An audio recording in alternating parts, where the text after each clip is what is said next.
پەروەردگار سوێندی بەو دە ڕۆژانە خواردووە دەفەرمێ وەالفەجری وەلەیالین عەشر وليال عشر. ابن عباس و مجاهید و زۆر لە زانایانی دیکە فەرموویانە کە خوای گەورە سوێندی پێ خواردوونە ئەو دە ڕۆژانەی زیلحیجەیە کە مایەی گەورەی ئەو دە ڕۆژانەیە دەگەیەنێت.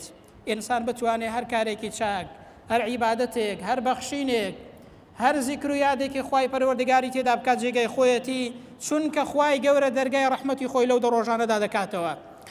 پیغمبر دەفەرمێ صلی الله عليه وسلم ما من أيام أعظم عند الله، هیچ ڕۆژانێک لە لای خوای گەورە گەورەتر نین، ولا أحب إليه من العمل فيهن من هذه الأيام العشر.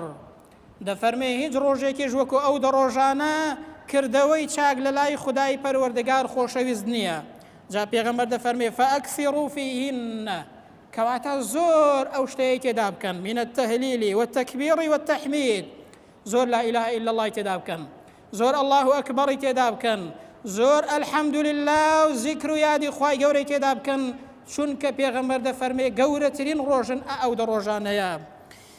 ئیبن حەجەری عەسقەلانی لە فەتح الباریدا فەرموویەتی هۆکاری گەورەی ئەو دە ڕۆژانە بۆ ئەوە دەگەڕێتەوە کە ئومەهاتی عیبادەتەکان، گەورەی عیبادەتەکان لەو دە ڕۆژانەدا کۆ دەبێتەوە، لە نوێژکردن، لە ڕۆژووکردن گرتن ئەگەر کەسێک دەست توانای هەبێ بە ڕۆژوو بێت، لە خێرکردن و سەدەقات و قوربانیکردن و هەروەها لە حەجکردن، ئەوانە هەمووی ڕوکنن.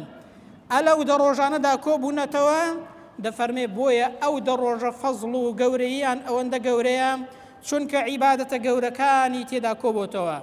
بێگومانیش ئامانج لە دروستکرانی ئینسان بریتیە لە بەندایەتی و عیبادەتکردن بۆ خودای پەروەردگار.